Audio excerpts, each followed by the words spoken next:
Senator, missing in action si Orly Gutesa. Baka may balita ka sa former Marine. May mga kontak ka dyan sa military. Script ni Martin Romualdez at ni Panfilo Lacson, bibistuhin po natin ngayong gabi. Mantakin mo, si Gutesa hinahanap ni Panfilo Lacson kay Senador Marcolita. Anak ng kagwang, no? Akala mo naman binabahay ni Senador Marcolita itong si Gutesa. Oh my gulay, Panfilo Lacson. Huwag masyadong halata, anak ng kamote, oh. Biglang bumalik sa Senate Blue Ribbon Committee, tapos meron di umanong mga pasabog. Uy! At may mga malalaking witness daw umano siya. Malaking muta. Anong kadramahan, ito, Panfilo Lacson? Pag-usapan po natin ang script ng dalawang tambuhalang tambaloslos at ni Panfilo Lacson na talagang sira din ang kredibilidad ng senador na ito pag ang pinag-uusapan ay patungkol sa flood control. Magaling lang mag-grandstanding itong si Lacson. Pero bistado po, bebesto natin si Lacson ngayong gabi kung ano ang kanyang mga drama patungkol po sa pagbabalik niya dito po sa Senate Blue Ribbon Committee. Siyempre, pag-usapan muli natin ang good news patungkol po sa Davao Passport. Ano nga ba ang kapangyarihan ng Davao Tourist Passport pag ikaw ay may hawak ng ganitong dokumento?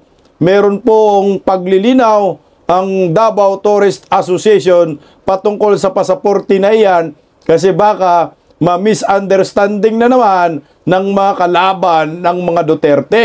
Alam naman natin ang mga bugok, ang binabantayan lamang ay ang mga Duterte. Ito, bago po tayo mag-umpisa, pa-like po muna, pa-share, pa-subscribe, at pakipindot po ang inyong notification bell upang lagi po tayong updated sa ating mga video. Siyempre, bigyan nyo po ako ng kaunting panahon, pasalamatan, yung mga nagpapa-super thanks.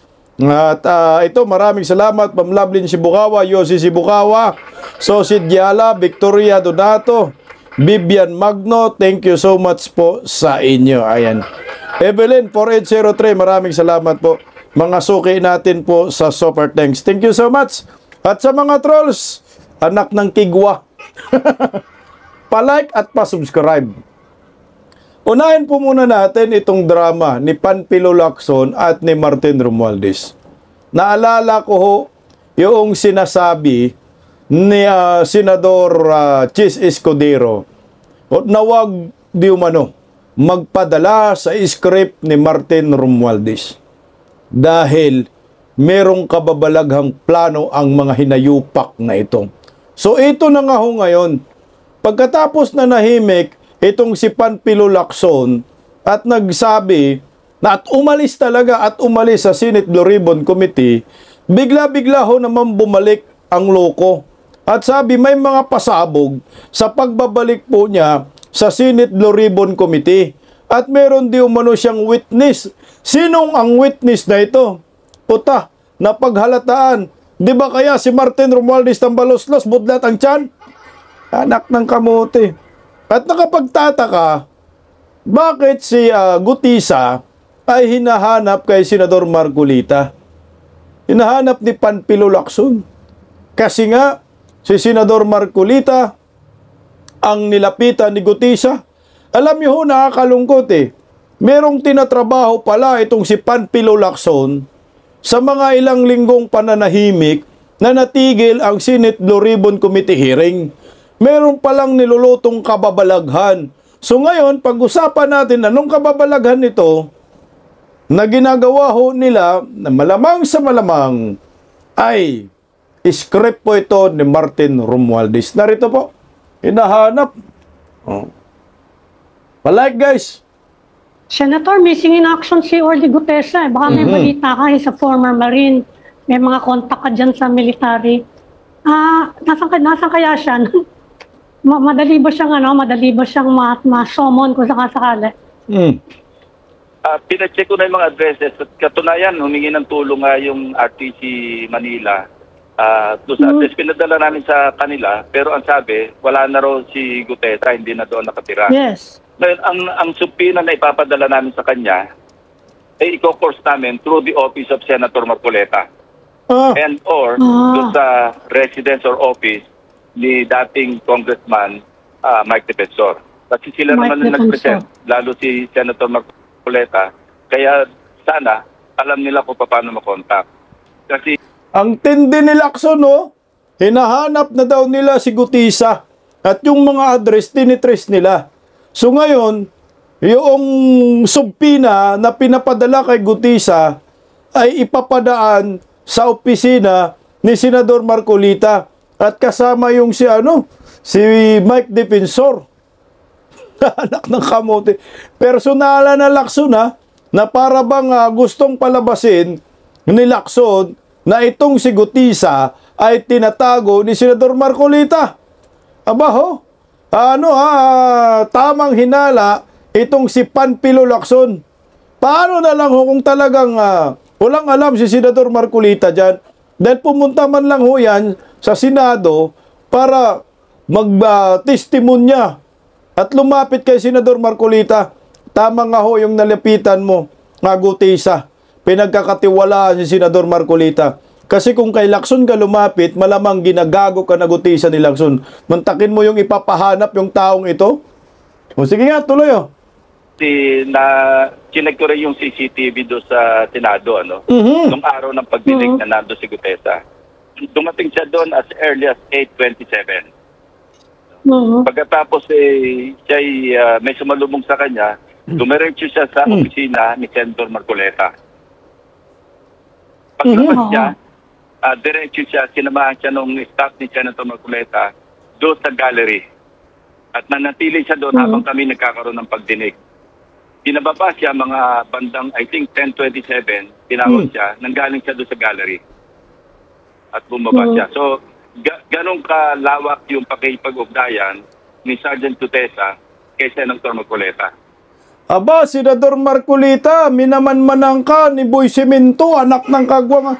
Ina-undermine talaga si Senador Marcolita ni Panpilo Lacson. Mantakin mo, nag-ano pa talaga ng panahon na ipacheck yung CCTV para makita kung sino di umano ang kausap ni Gutisa. So ngayon nakita sa CCTV, alam ba ito ni Senador Marcolita? Na tiningnan ng CCTV, ito pala yung tinatrabaho ni Panpilo Lacson habang walang hearing sa Senate Blue Ribbon Committee. Habang nanahimik, meron palang ginagawang kababalaghan para mabahiran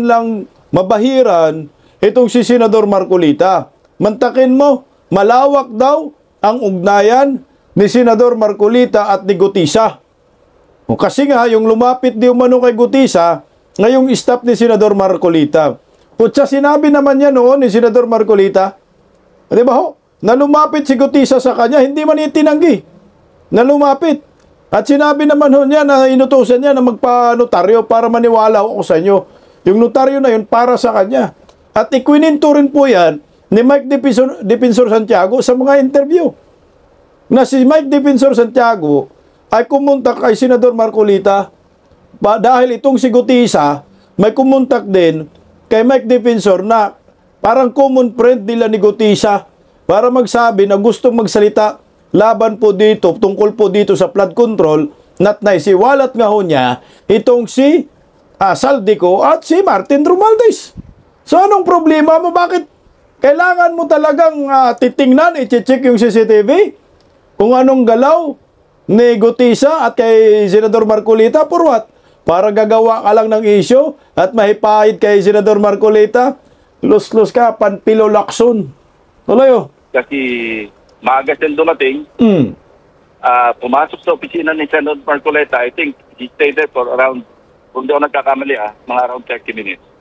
Pagkatapos lumabas at doon siya na natili. Nakinig siya doon sa aming pagdinig habang hindi pa siya pinatawag. Alam mo, Lacson, hindi issue yan. Sinasabi na rin po yan ni Senador Marcolita na kung interesado ka magsalita, Gutisa, pumunta ka sa Senate Blue Ribbon Committee hearing alas 8 bago mag-umpisa, pumunta ka. Sinabi naman niya, hindi naman po yan sikreto. No need mo na magtingin-tingin sa CCTV.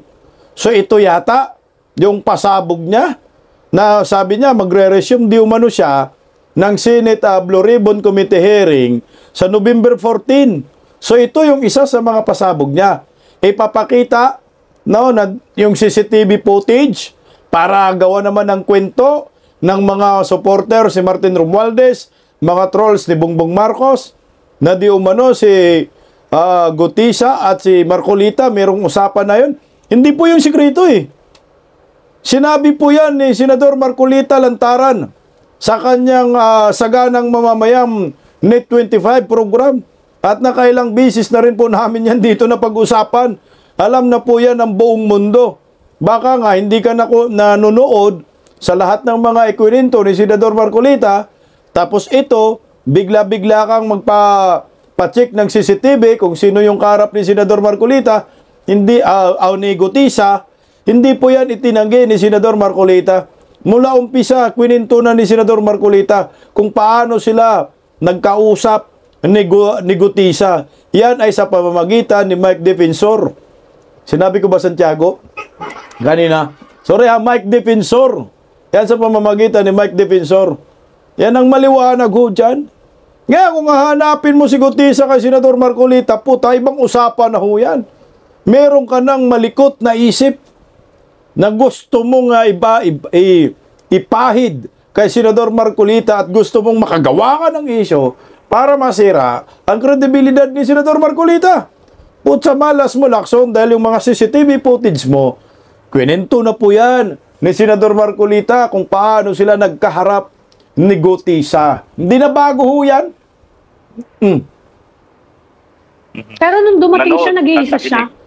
Nag-iisa ba siya nung dumating siya? Parang may kasama siya. Hindi ko sigurado kung kasama niya, pero may kasabay siyang pumasok. What Kasi sabi ni Senator Marcoleta, hindi rin daw niya alam kung nasan eh. Mga ugag, ito, sasabihin ko sa inyo kung sino yung mga kasama ni Gutisa. Kwininto na rin po yan ni Senador Marcolita. Nandoon si Kirubin, yung nag-uusap sila. Nandoon si Mike Defensor. At may mga generals pa, hindi lang pinangalanan yung ibang mga retired generals, si Senador Marcolita, si Kirubin, na pangalanan po ni Senador Marcolita. Nakasama ni Gutisa, kasi marin man yan si Kirubin, di ba? Medal of Valor naman yan. Naikwento na po yan ni Senador Marcolita. So kayong mga bayarang media, kung ano-ano yung pinagtatanong ninyo kay Panfilo Lacson, no bearing na po yan.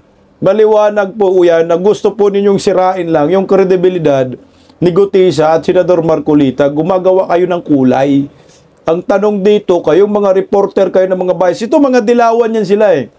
Magkano ba yung bigay ni Martin Romualdez sa inyo? Yan ang tanong.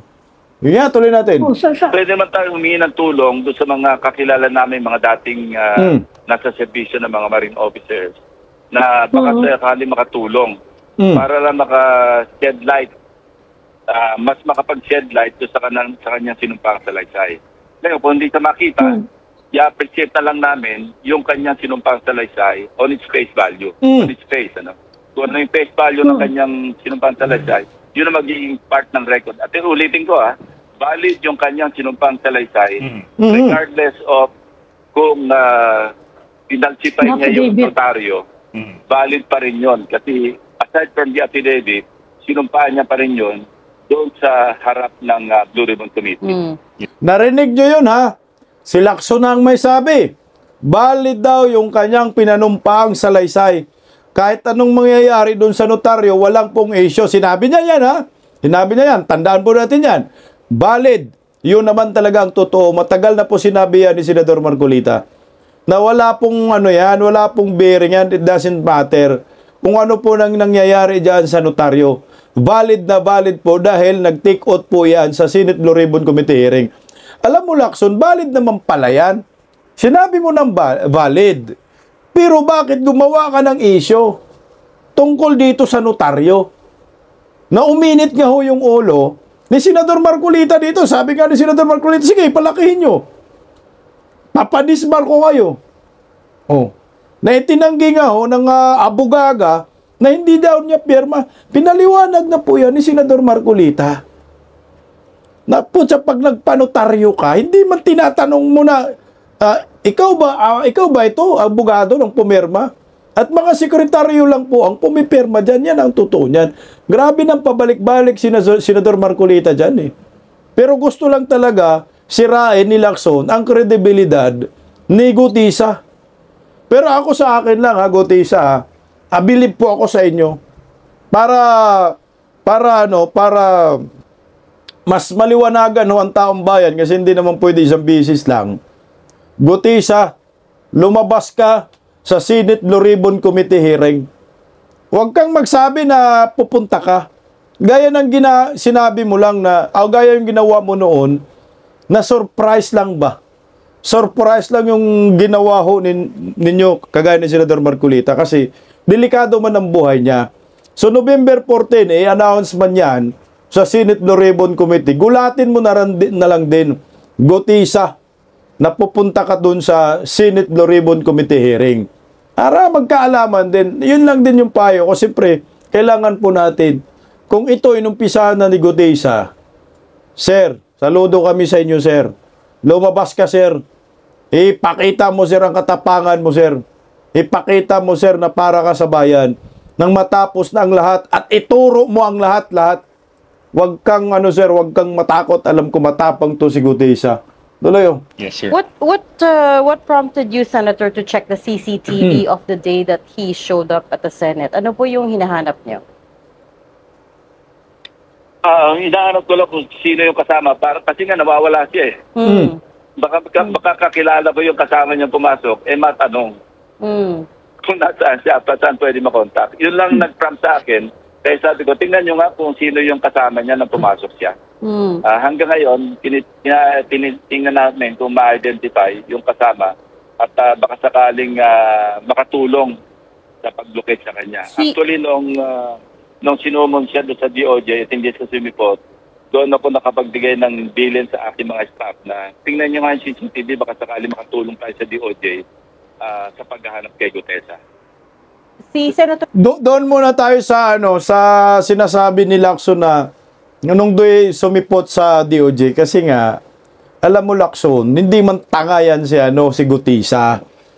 Tandaan po ninyo, intel yan, professional intel yan, ang isip yan advance.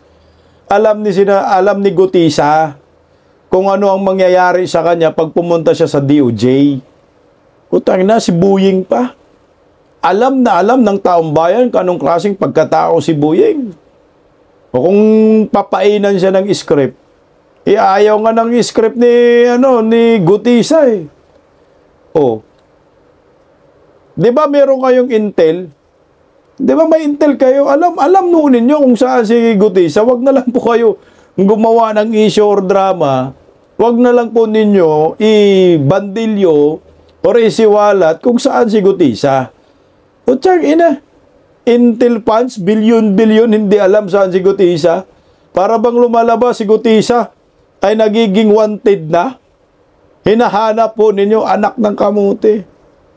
Pero ako sa akin wala namang problema kung pinapahanap si Gutisa. Pero wag nyo naman pong ipalabas na para bang si Gutisa ay sinungaling. Si Gutisa ay nagtatago. Si Gutisa ay wanted. Huwag naman ganun, walang kaso si Gutisa. Yan po ay buwis buhay. Yung kanyang ginawa. At alam niya na buhay ang kapalit nito, seguridad ang kapalit nito, seguridad ng ng kanyang pamilya. Ang dapat nga hindi yan nababanggit dyan sa mga interview eh. Di ba? Na pinaghanap nila si Gutisa for security reason lang. Dapat yan, sikreto lang. Pero ito, malaman-laman natin, may interview pa lang ganito si Panfilo Lacson. At, parang sinisi-ay si Gutisa, tapos si Senador Marcolita, sinitingnan din pala, ina-undermine din pala nila kung anong galaw ni Senador Marcolita. Alam mo, pwedeng questionin niya ni Senador Marcolita, ha? Your Honor, Mr. President, bakit tinitingnan niyo yung galaw namin sa CCTV? May pahintulot ba yan? At pwede po silang makasuhan yan. No? ng wiretapping. Para sa akin, ha? Hindi man alam ni Senador Marcolita na yan ang ginagawa ni Panfilo Lacson. Kahit nasa Senate premises yan. Oh, bakit may mga kaso ba sila ni Marcolita? At ni Gutisa? Wala naman. Dapat nagpaalam kayo sa kanila na Marcolita, titingnan lang namin yung CCTV kung saan dumating si Gutisa for sake of documentation at for clarification. Puta, wala kayong ganon. Ito malaman na lang namin sa interview na ho ninyo dito sa One News na mga bayarang dilawan ding mga media na ito. Sige nga, tuloy natin. Senator Marcoleta has no idea of his whereabouts because that was his witness, di ba? I don't know. Hindi kami nag-uusap dalawa eh. Sir, anyway, Pero yun ang sabi ni Senator. Hindi mo talaga kayang kausapin si Marcolita, baka masapo ka. Panay ka post-post lang sa social media, parinig ka lang ng parinig, harapin mo siya. Sige, magbabalik ang Senate Blue Ribbon Committee hearing, magandang laban ito. Pati wala kang pakialam kung alam ni Senador Marcolita si Gutisa or hindi. Kasi ang nakasalalay yan, yung seguridad. Kung sasabihin ni Senador Marcolita sa'yo, o ngayon ikikwento mo kay Tambaloslos at kay Saldico, dahil tuta ka, o anong mangyayari sa buhay ni Gutisa? Simpleng logic lang yun Para sa akin, kahit ako Senador Marcolita, kahit alam ko saan si Gutisa, wala mang kaso si Gutisa, alam ko nanganganib ang kanyang buhay, ibibigay ko yung impormasyon dito kay Panfilo Lacson, na alam ko tuta ni Tambaloslos at ni Saldico. Puta, nilagay ko sa kapahamakan itong si Gutisa. Di mangyayaring ganun. Alam din niya ni Senador Marcolita, mga luslos nyo. Senator Marcoleta, hindi daw niya alam. As Senator, na-due diligence nyo ba yung background niya? Parang colorful yung background niya. Naging security siya. Ito pa, si Llamas Kamas-Kamas. Saldico, ni Vice President Sara Duterte, etc. Parang marami siyang... Gago to, si Llamas Kamas-Kamas. Nasama kay Vice President Inday Sara Duterte, anak ng kagwang Llamas Kamas-Kamas. Hindi kay Inday Sara ba yan? Nagiging peace na bantay kay Inday Sara, security personnel? Kay Saldico, sinabi ni Gutisa na nagiging security person detail siya kay Saldico. Hindi allegedly, buang ka, Llamas Kamas-Kamas. Sinabi na yan ni Gutisa Hindi allegedly na si Gutisa ay security detail ni Saldico. Kay Martin Romualdez, hindi talaga. Kay Saldico po yung sinabi, anak ng kalbo na to. Tuloy. Siyang pinagtrabahuhan. Yung ba ay na-check na? Yes, nagsagawa ko ng RCBI, record check saka background investigation. At alam mo, surprisingly, pardon the word, pero ako mismo, nakita ko, at sa pakipag-ugnayan doon sa mga nakakilala sa kanya, maganda yung kanyang service record. Oo. Masipag, at saka efficient, at saka diligent sa kanyang trabaho noong siya'y nasa Philippine Marines pa. So yun ang napag-alaman ko sa kanyang service record. Yung kanyang service reputation sa Philippine Marines, maganda. Gagi si Nilip, background check talaga ni ni Boy Siminto. Maganda daw ang record ni Gutisa. So ibig sabihin, ikaw galing na sa bunganga mo na maganda yung record ni Gutisa, decredible itong witness na ito. So anong pinaghimutok mo ng butsi mo, anak ng kagwang ka? Narinig nyo, maganda daw yung background ni Gutisa, pero pilit niya binabahiran. Pilit niya binibigyan ng kwento itong patungkol sa pagkatao ni Gutisa. O anong problema doon? Matutumbok na ba natin? So ngayon, kumbinsido ka, maayos yung kredibilidad ni Gutisa kasi sabi mo, effective and efficient.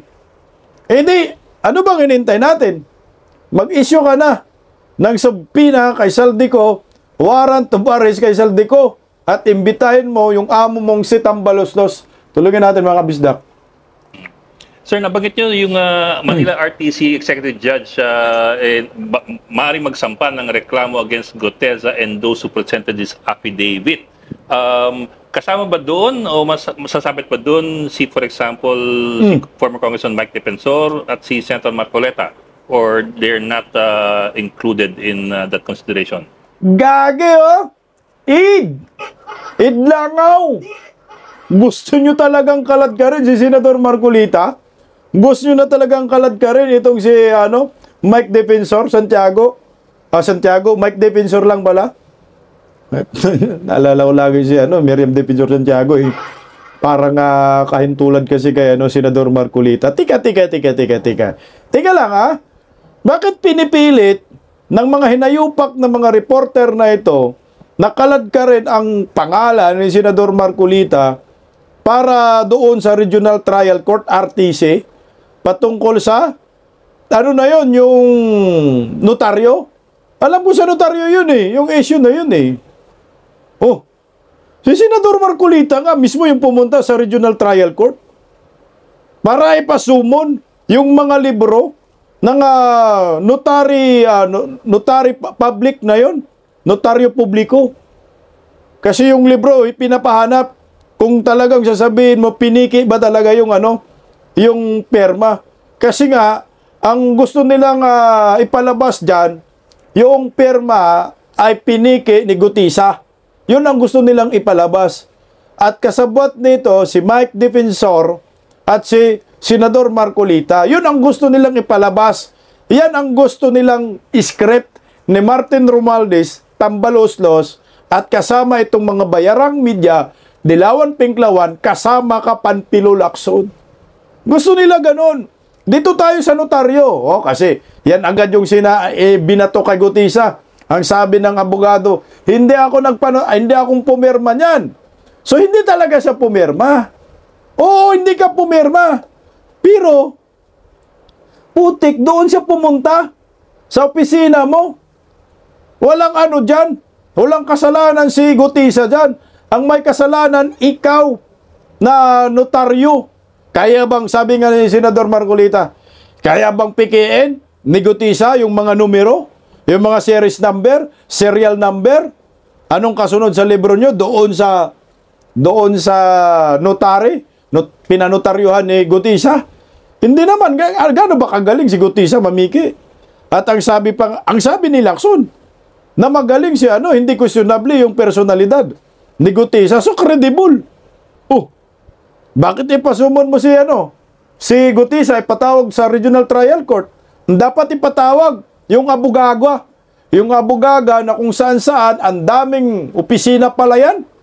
Merong pang sa, I think, Bicol Region ba yun? O Tarlac, Tarlac o Bicol Region, na yung mga magsasaka, nagpapanotaryo sila. So ngayon, yung pinanotaryuhan nila, itong pinanotaryuhan din ngayon ni Gutisa. So ngayon, mantakin mo may opisina siya sa Pasay, may opisina sa Malati, may opisina rin dun sa bandang norte, sa Tarlac ba yun? Tama nga. Yung mga magsasaka, kung di ko masyadong na-recall yun, basta mayroong ganong insidente. So, ibig sabihin ba, yung abogado na yon napunta rin ng Tarlac para pumirma lang? Yung abogado na yon siguro sa Malati, papuntang Pasay. Mas malapit lang. Ilan yung branch niya sa notary public? Sinong pumirma yon? Don't tell me siya lahat ang pumirma, anak ng kagwang. Nakailang beses na ako nagpanotaryo. Hindi abogaga. Hindi abogago ang pumirma dyan. Ang pumirma, yung sekretary yan, ang maliwanag ko dyan. Parang ngayon lang naman tayong ipinanganak dito. Hoy, mga reporter na mga bayad ni Martin Romualdez, tumahimik kayo. Putang ina yung kaluluwa ho ninyo, huwag nyong isangla sa demonyo. Pilit talaga nila. Siraan si Senador Marcolita at si Gutisa. At si Mike Defensor gusto ipatawag ng Regional Trial Court. Putang ina, sinugod nga ho ni Senador Marcolita yung Regional Trial Court. Hindi nyo alam. Pininto po yan ni Senador Marcolita sa saganang mamayan. Pilit po talaga nila pinapalaki ang issue nito. Hindi ko maintindihan itong mga reporter na ito. Bakit nyo sinisira si Gutisa? Si Gutisa, hindi po yan kumita ng pera diyan sa animal na flood control. Ang kumita si Martin Romualdez Saldico. Dapat nga protektahan natin si Gutesa. Pero kayong mga hinayupa kayo ng mga media, pinipilit po ninyong sirain ang kredibilidad ni Gutesa. Hindi yan nakakatulong.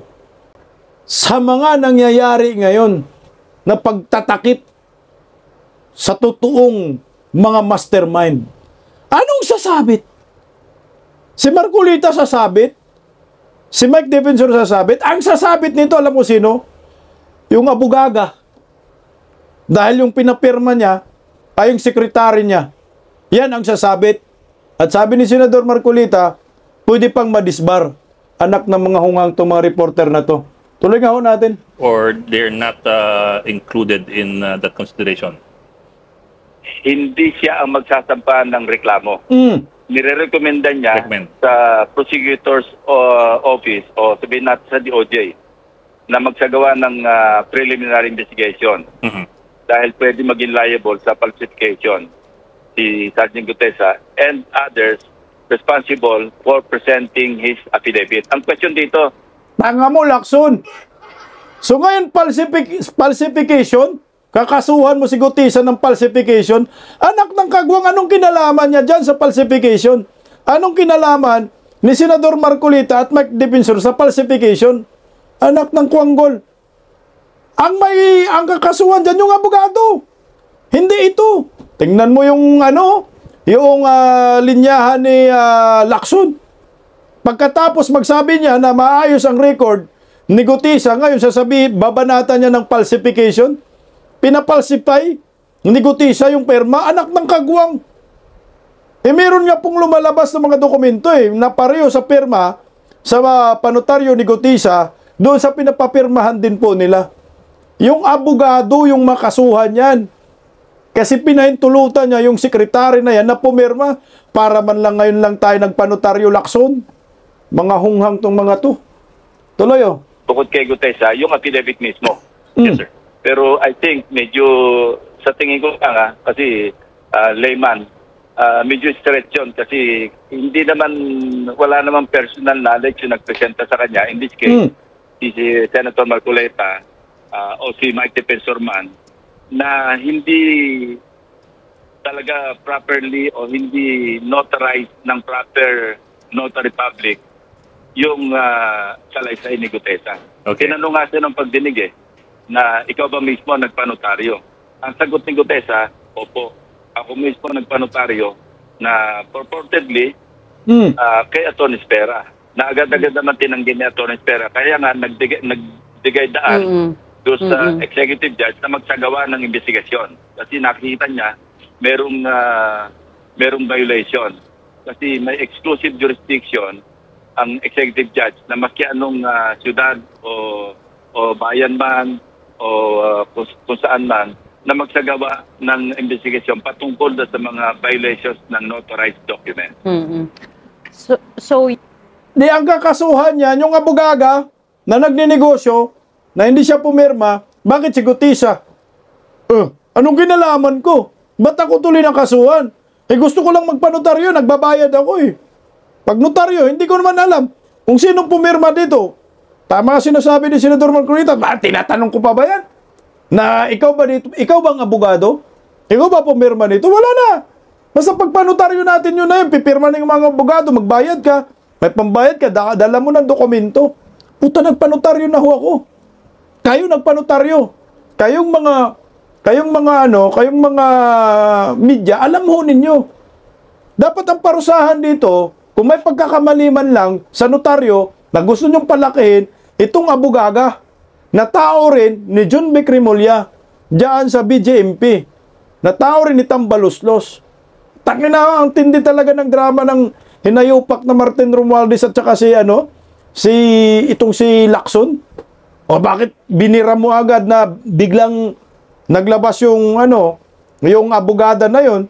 Kayo yung may nagutos, alam mo yan. Itinanggi nyo. Putsay na antindi, no? Grabe itong mga buhayang ito, bilyon ang pirang ginamit. So you were able to confirm that maganda yung record niya when he was still a Marine. But is it correct to say that at this point, we have not proven without a doubt that naging security consultant nga siya ni Congressman Zaldico And others. and others? correct? As per his sinumpang Salazar, yes, sinabi niya. Hindi, pero outside of the statement, affidavit ni Guteza, wala pa pong ibang evidence. We have not proven at this point, without a doubt, that he served Zaldico at that time, that he said he did. Walang corroborative na statement Mm. o document na nagsasabing siya nga ay nagsilbing security detail ni Saldico at kung sino pa man. Balikan ko O lol! Puta ng labo, no? Sinabi niya kanina, okay yung credibilidad ni Gutisa. Pero yung tanungin si Lacson na walang duda na siya ay security detail ni Saldico. Pucha, wala daw ganung kolaborasyon na siya ay security detail, anak ng kagwang. So meron ka pa rin pagdududa kay Putang ina talaga sinisira talaga ni Lacson itong si Gutisa. Sinabi mo na maayos. Bakit ayaw mo peryodan? Dapat sinabi mo, oo, naniniwala ako na ito personal detail talaga to ni Saldico. Kasi kita ko yung pagkatao niya. Akala ko ba, Lacson, dati kang PNP General? Pero bakit ganito ang nangyayari? Pilit mo sinisiraan yung tao. Pilit mo winawasak yung kredibilidad na sabi mo maayos naman. So, ibig sabihin, pagkakatiwalaan. Ba't hindi ka naniniwala?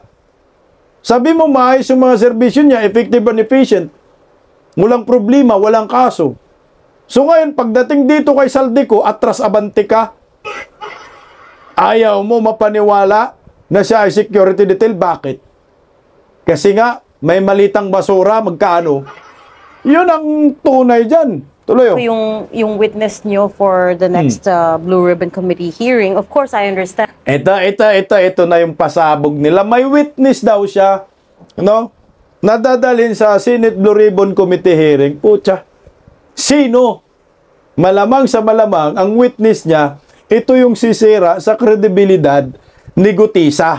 At ang inumin talaga mga draban nyo, ha? Understand na ayun yung pa pong mag-commit until the person is in front of you. But you also said he or she will implicate more people. Malawak pa yung investigation. Can you give us an idea of how much wider this could become? Medyo malawak-lawak. Mga hindi lumalabas sa mga naunang hearing. May lalabas na mga bagong pangalan. At saka medyo malaking pangalan. I mean, higher than House Speaker. May lalabas na bagong pangalan, medyo malaking pangalan. Yun yung isisiwalat ng witness daw niya, anak ng kagwang. Lacson, nangangamoy tabalos-los na. Yung mga sinasabi mo, utang ina, hindi Sara Duterte ang gusto nila nga puntaryahin Halata ng script ninyo mga hunggang kayo. May witness daw Witness at may pangalanan daw na malalaking personalidad. Anak ng kamote. Speaker and Senate President, sir? Regina, let's leave it at that. Kasi pag nasa harap na namin yun, marinig naman natin lahat yun We only have to wait until November 14. Okay. Marinig natin yan. Kung sakaling haharap siya doon. Yeah, but yun na nga Pero because... all indications, ang all indications naman, it's a go Okay. It's a go at this point. Sir, ilang syllables ka? Putang ina na to, no? But so marami pang names. Are we talking lawmakers? Are we talking contractors? Are we talking businessmen? Or lahat? Mas magandang hintayin na lang natin kasi baka mausog. Okay. Mausog. Okay. Baka mausap. Alam mo, Lacson, kahit hindi mo sabihin yan, sa mga interview, nababasa na namin. Ito, sino yung surprise witness niya? Ako na, pangunahan ko na kayo. Ito, tsorya ko lang, Tsorya ko lang. Ang surprise witness niya, ito, huhulihin lang natin si Lacson. Kilala naman natin yan. Malamang sa malamang, sabi niya, baka daw mausog si Martin Romualdez. Diba? Putang ina talaga, no? Ang demonyo ay magpakademonyo. Ito, tsorya ko lang, Ito yung nakikita ko. Surprise witness niya na guna daw na pupunta sa November 13, Martin Romualdez. At yung ikakanta, di umano, na drama, script nila ni Lacson, si Vice President Inday Sara. At ang mga Duterte, yung ikakanta nila. Ikakanta ni Tambaluslos. Iyan ang drama ho ni Panfilo Lacson. Bakit? Putang ina. Basa na yung script ho ninyo. Si Saldico tinutumbok. Si Martin Romualdez ayaw nyo tumbukin. Kasi gusto nga ho ninyo sirain ang mga Duterte. Pustahan tayo sa November 14. Si Martin Romualdez ang lalabas. At sisirain si Vice President Inday Sara Duterte. May maniniwala pa kaya dito kay Lacson at kay Martin Romualdez? So, ibig sabihin yan, lutong-luto na ang script laban sa mga Duterte. O, tingnan mo ha. Bakit nasabi ko si Martin Romualdez? Meron siyang isang interview sa ibang media outlet. Puta, si Martin Romualdez, tinuturuan niya kung anong gagawin. Diba ho? Putang ino, ito. Oh, kinukumbinsi niya na pumunta, alam ko drama ho ito. At tinuruan pa niya si Martin Romualdez kung anong gagawin. Halatang-halata ang mga script ninyo, anak ng kagwang. O ito, pakinggan natin o. Isa lang ang mensahe ni Senate President Pro Tempore Panfilo Lacson kay late Representative Martin Romualdez at dating Congressman Saldico kung walang tinatago, humarap sa pagdinig ng voluntaryo at sa kanyang inaasahang comeback sa Blue Ribbon Committee. Di lang flood control scandal ang kanyang sisilipin. Narito ang agenda report ni Hannah T. Stop muna tayo dun ha. Anong intro? Si Martin Romualdez haharap di umano sa Senate Blue Ribbon Committee ng voluntaryo. Putangina. Kinukumbinsin niya kunwari, no? Kinukumbinsin niya. Sa ngayon, pag pumunta si Martin Romualdez, so magiging hero si Panfilo Lacson. Putangina ng boy si Mindo na to. So dito na mag-umpisa. Yung sinasabi niya, malaking witness, ito, si Martin Tambaloslos. At yung personalidad yung bagong pangalan na may kinalaman sa flood control, Inday Sara, paano i-connect nyo? Mukhang ina naman talaga, oh. Buisit. Okay, tuloy, oh. Inuudyok na si former House Speaker Martin Romualdez na voluntaryong lumitaw sa Senate Blue Ribbon Committee hearings. Sabi ni Senate President Pro Tempore Panfilo Lacson sa Agenda Weekend ng Bilyonaryo News Channel kung hindi naman daw totoo ang naging cash deliveries sa kanyang bahay kaugnay ng infra projects, dapat magkusa na lang siyang sumipot. Kung solid naman ang kanyang depensa sa parte na yon, sa aspeto na yon, na yung pagdi-deliver na di umano ay hindi pwedeng mangyari o imposible mangyari kasi under construction yung bahay. Binunyag ng surprise witness na si Orly Teka lang, inuudyukan. Kung solid daw yung depensa niya, no? Labang kay Gutisa. Kasi under renovation ng bahay. Pumunta daw siya. So, tinuruan mo, Lacson. No? Binigyan mo ng ideya. So, sulit. So, ibig sabihin, meron na kayong ribat na nakahanda or kung ano bang mga piging dokumento na irerepresenta ni Martin Romualdez sa November 14. Kasi ito kumakalat na nagpa-interview na hinikayat niya si Martin Romualdez, inuudyukan niya na lumabas at tumarap sa Senate Blue Ribbon Committee. Putak na. Ilang linggo wala ang Senate Blue Ribbon Committee hearing. Puta, nakailang busy sila ng meeting ni Martin Romualdez. Ilang gabi nila, ilang linggo nila hinanda tong script na ito para lang humarap si Martin Romualdez. Kasi nga, wala nang ibang choice si Martin Romualdez na kunyari malinis ang pangalan niya. Kundi humarap siya sa Senate Blue Ribbon Committee. So malamang gumawa na po sila ng script para sa next hearing November 14. Ang layo ba? November 14 ha? Putang ina, handang-handa ng mga animal. Sige nga, tuloy oh. Guteza na siya mismo ang nag-deliver ng higit kumulang 46 na luggage. May laman daw itong kickback na hindi bababa sa 40 million pesos each sa bahay ni Romualdez at dating Representative Zaldico. Yan ay mula 2024 hanggang ngayong taon. Para kay Lacson, mas maganda kung may daladala ring pruweba si Romualdez para pasinungalingan ito. Mas maganda daw may pruweba na dala si Romualdez para pasinungalingan ito. Putang ina, ba't ka nagpapayo? Ba't ka nag-abogado kay Martin Romualdez? Anong kagaguhang ito? Dito tayo.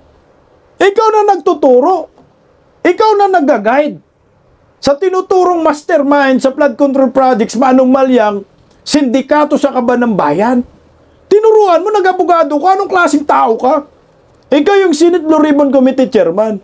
Pag imbita, walang problema, invite mo lang yan. Pero yung tuturuan mo kung anong gagawin, ibang usapan na po yan, putang ina. So, ito yung script. Ang lalabas, parang hero pa siya dito. Na pinalabas niya si Martin Romualdez. At magsalita, star witness, si Martin Romualdez, tapos, kalat ka rin si Inday Sara Duterte kasi mas mataas daw na personalidad yung pangalanan ng witness nila. Sinong mataas? Alam ka naman si Bongbong Marcos, tatablahin ni speaker. Wala na, Sir Swila na, ginagago na ho tayo dito ni Panfilo Lacson. Animal to, tinuruan na, magdala daw ng ebidensya, anak ng kagwang. Kung meron na itabing logbook, nakatabing logbook do sa house under construction, mas magandang dalhin niya para mapatotohanan niya na hindi na walang dumating doon ng mga sasakyan. Gagi! Hito na! Lumabas na sa bibig niya. Tinuruan niya si Martin Romualdez. Magdala daw ng logbook. Napatunay na walang dumadaang sasakyan doon. Anak ng kagwang talaga naman, Wala na. Huli ang drama ni Martin Romualdez at ni Panfilo Lacson. Wala na, ito na ho yun. Basang-basa na ba natin? Unang-una, ba't mo tinuruan na magdala ng ebidensya? Pangalawa, tinuro mo pa yung ebidensya na ito yung dalhin mo. Pero ikaw yung Senate Blue Ribbon Committee Chairman. So, ibig sabihin, pag nagdala ito si Martin Romualdez ng ebidensyang ganyan, sumaniniwala ka na bilang isang chairman na si Martin Romualdez ay hindi kurakot at hindi mastermind at hindi dinadalhan ng mali-malitang pira na 48 million bawat malita.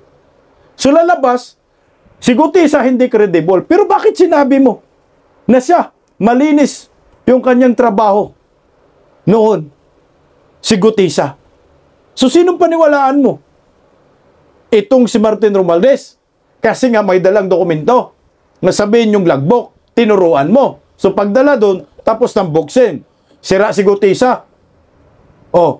Tapos kakasuhan pa ninyo si Gutesa. Anak ng kagwang. Ang galing ng script ninyo, tol. Pero bistado kayo. Tingnan mo, ha. Tandaan natin itong mga sinasabi ko. Ito ay tsorya ko. Ito ay pagtagpi-tagpi lang natin yung mga sinasabi ni Lacson. Na malamang sa malamang ang star witness niya na dadalhin si Martin Romualdez. Tinuruan na niya, anong gagawin? At yung pupuruhan dito, si Vice President Inday Sara Duterte. Ganong katindi itong mga hinayupak na ito. Hindi nga tuloy, Hindi pa raw sila nagkakausap ni Romualdez at humihingi na rin siya ng tulong kay Senate President Tito Soto para makipag-ugnayan sa dating House Speaker. Putay na. Hindi pa daw siya nakipag-usap kay Martin Romualdez. Maniwala kayo. Sinabi mo na nga sa interview na ito yung dadalhin ni Martin Romualdez. Hindi niya kausap. O sino yung star witness ay pinagmamalaki mo sa November 14? Tangina, huwag kami Lacson. At saka bakit sinabi mo hindi mo kausap si Martin Romualdez? Para naisip ng tao, hindi talaga kayo nagmi-meeting? Wala kayong ginawang script? Pinangunahan mo? Puta! Reverse psychology yan. Nagkausap na kayo. Kaya nagkalakas ka ng loob na bumalik sa Senate Blue Ribbon Committee dahil sabi mo, meron kang tinatawag na unfinished business. Anong unfinished business mo? Sirain ng mga Duterte. Sirain si Gutesa. Sirain si Marcolita kasi pinipersonal mo na. At iligtas si Martin Romualdez. Kasi pag naligtas si Martin Romualdez, ligtas si Bongbong Marcos. Yan ang maliwanag dyan. Alam namin kung sinong papuruhan ninyo. Yung sacrificial lamb ninyo. Hanggang saldi ko lang. na hanggang ngayon wala pa rin kaso. Pero si Martin Romualdez liligtas. Paano nyo i-connect si Vice President Inday Sara kay Saldico? Kasi ang mastermind, yung kasabwat ni Saldico. Si Inday Sara nga ho yung nagsabi. Si Saldico at si Martin Romualdez ang may pakana lang, ang may control ng budget ng ating bayan. Tapos ngayon, ipipilit nyo si Vice President Inday Sara. Anong flood control projects ni Inday Sara? Anak ng kamuti talaga. Hindi ko maisip. Si Tatay Digong, anak ng kamuti. Wala ngang naibalitang mga ghost projects. Samantala, yung mga media lahat nakapalibot kay Tatay Digong. Oh my gulay. 2022, 2025, yung may mga ghost projects, 421, 1.2 trillion sa flood control. Paano mapunta sa mga Duterte? Ang galing mo, Panfilo Lacson. Isa kang dakilang bayaran, anak ng kagwang. Ang galing ng script ninyo. Makakauto kayo at maniniwala sa inyo ang mga bubunistang tanganistang loyalista ni Bake. Nangyari na rin ito nung si Lacson pa ang chairman ng Senate Committee on Public Order and Dangerous Drugs nang madawit ang pangalan ni nooy Representative Ching Veloso sa illegal drug trade sa panahon ng Duterte administration. Doon, nabigyan ng pagkakataon si Veloso makapagsalita. Sinusubukan pa naming makakuha ng pahayag mula kay Romualdez. Sa ngayon, wala pa siyang sagot sa amin. Pagdating kay Ko, hindi pa raw alam ni Lacson kung nasan siya. Wala. Kay Romualdez, luto na yan. Putang ina. Tingnan mo, masusurprise tayo talaga. November 14, nandun si Tambaluslusa. Animal, basang-basa na natin ang gawain ng mga hinayupak. Nasa atin na lang kung magpabudol at magpaloko tayo. Kay Saldico daw, wala pa daw siyang alam. Walang alam. Putang ina nyo. Mga OFW nga, alam mo nasa si Saldico eh. Nasa Europe. Ngayon, may mga sildo kayo sa bayan, hindi nyo alam. Samantala kayo, may mga political vlogger, alam namin nasa si Saldico. Nabalik-balik sa Dubai, Singapore, Italy. Na, sa Rome, Italy, nakita ba sila na Baki doon? Diba, pumunta rin si Erwin Tulfo. Diba, nakita kayo ni Saldico doon, Erwin? Anak ng kamote, oh. Siya, pero lumalakas na ang panawagang i-cancel ang kanyang passport.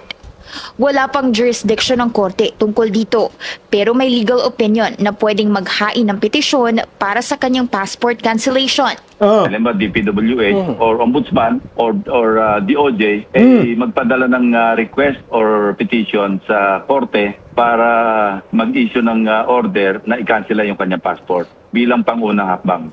Sakaling hindi pa rin sumipot si Ko sa mga susunod na Blue Ribbon hearing, pwede siyang makontempt at tuluyang hainan ng arrest warrant. Pagpapaliwanagin din ni Lacson si Guteza tungkol sa credibility niya bilang witness. Lalo na't natuklasan ng Manila RTC na hindi umano real signature ng isang notary lawyer ang nasa salaysay niya. Si Guteza ay pinakilala ni Senator Rodante Marcoleta sa hearing na ipinakilala umano ni dating Representative Mike Defensor. Sa ngayon, suportado raw ng Senate Majority ang pagbabalik niya bilang Blue Ribbon Chair matapos mag-resign earlier this month. Una nang sinabi ni Soto na Teka lang, anak ng kagwang talaga. Akala ko ba okay yung kredibilidad ni Gutisa? So ngayon, nababalik na naman sa notaryo. Anak ng kamote, Regional Trial Court pa rin. Tangin ng Lacson talaga. Ang labo-labo ng taong ito. Ano tayo, nililito lang tayo dito? Walang kwenta. No? Paubaya mo na lang yung Senate Blue Ribbon Committee kay Senador Marcolita. Ang tagal naman umaksyon din ng ibang mga senador. Akala ko po magpapalit na ng liderato. Wala na, Sarsuela na lang. Ginagawa na tayong tanga ng mga hinayupak na ito. Hindi natin matutukoy yung totoong kwento ng mga kababalagang sa atin. Pakinggan na lang po muna natin itong kapangyarihan ng Davao tourist passport na rito po. Launching na po sila eh. Lot of noise about this Davao tourist passport. It is not a political passport. It is not a legal document, but it is a passport to push our beloved Davao. And so with this, it's like an instrument or a channel for you to get into the different spots, the different restaurants, the different perks that we have in our city. What makes this document unique is that we actually encourage our tour operators to curate package tours specific to promoting Davao City. So we have all types of curated tours. We have the wellness tour, the chocolate tour, coffee tour, Art tour. golf, Yes. hiking, trekking, and all of the spots that we want to highlight for Davao City. We curated tours for this. So this is not just about promoting individual establishments for the tourism industry, but to promote the whole of Davao City and eventually the whole Davao region. So we want to elevate the tourism promotion of Davao City to global standards. So that's why we came up with the Davao Tourism Passport. So this would be the first. How are you going to avail? Saan namin makukuha? May bayad ba? So the printing was supposedly for next week so that we would be able to distribute. However, a lot of establishments are really calling us up, even up to last night, because they want to participate and be included in the Davao Tourist Passport. So we will be pushing the distribution 2nd or 3rd week of November. Yes. As we call it, the pre-selling. Effectivity of the document or the passport would be on January 1, 2026 up to December 31, 2026.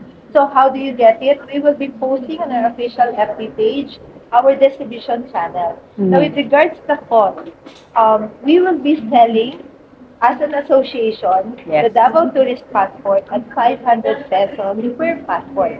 But once you are able to avail of even one or two of the offering inside the passport, you would get back more than what you have actually spent for the passport. So basically, it's a discount. Yes. Yes. There are promos and discounts and upgrades to even rooms in certain hotels that are participating in the passport. How many hotels and establishments are we talking about? So far, we cannot give the final number because, as I said, even up to the last night, Yes. establishments have been busy calling us to. Initially, we wanted 44 pages of the passport, but now we're already at 56 pages. Yes. So sa 56 pages po na yun, tulad ng passport natin, passport, empty ba siya o meron nang nakalagay doon ng mga destinations and then tatatakan po ba sila? Correct. Exactly. At meron silang makukuhang rewards. Yes. So exactly, that's what we want to do. Pag visit nila sa isang place, you're guided there, it's like a guided tour or meron mga destinations. When you go there, tatatakan like a souvenir passport. And again, let me say, this passport is also a statement. This is our statement of saying that this is our private sector joining with our local government to move forward. Kasi a lot of times they're saying that Davao has been, no, we're only beginning. And we are beginning and doing our step now. And so without waiting for national government or without waiting for all these news that's coming out, we are making a stand and we want to move forward. Private level, we joined with Davao City Tourism, joined with Davao, with our Department of Tourism, moving forward. Okay? Alam nyo, bilib talaga ako dito sa Davao. Ito na po yung ano nila eh. Bilib talaga ako sa mga Duterte. Kahit kaliwat kanan ng atake ng gobyernong Marcos sa mga Duterte, pero yung Davao, wala silang pakialam doon. Kahit wala silang budget, wala silang pakialam doon. Nakapokus sila sa ekonomiya nila.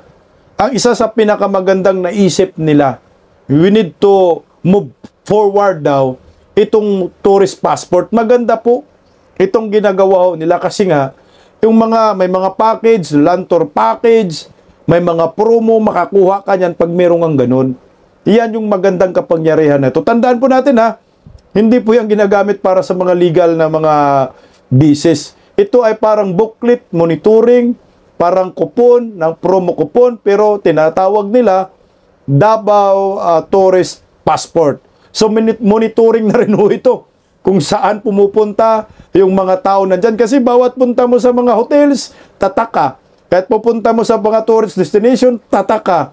Kahit saan ka pupunta, dan sa area ng Davao, alam ng Davao Region ang inyong ginagawa. Yan ang pinakamaganda. Tingnan nyo, Lacson. Sinisira nyo mga Duterte, tambaloslos. Pero sila sa Davao, gumagawa pa rin ng paraan para hindi maapektuhan ang ekonomiya sa Davao. Unlike ngayon sa nangyayari sa ating bansa, bagsak ang ekonomiya. Dahil pamumulitika lang itong ginawa ni Bongbong Marcos. Magandang gabi po sa ating lahat. Paggising sa umaga, tanghali at gabi, nakikita ko ang post niya, ang hapdi. Paano nga ba to? Di ako makatanggi. Watch ko na lang at isipin ng mabuti. Bisdak Pilipinas. Bisdak, tinig ng katotohanan. Sa bawat vlog may laban sa kasinungalingan. Mulat ang mata, gising ang masa. Bisdak Pilipinas, para sa bayan, gumigising sa diwa. Sa likod ng kamera, tapang ang dala, walang sinasanto kung mali ang gawa. Hinay-hinay, pero palaban. Boses ng tao sa digital na labanan. Bisdak, tinig ng katotohanan. Sa bawat vlog may laban sa kasinungalingan. Mulat ang mata, gising ang masa. Bisdak Pilipinas, para sa bayan, gumigising sa diwa.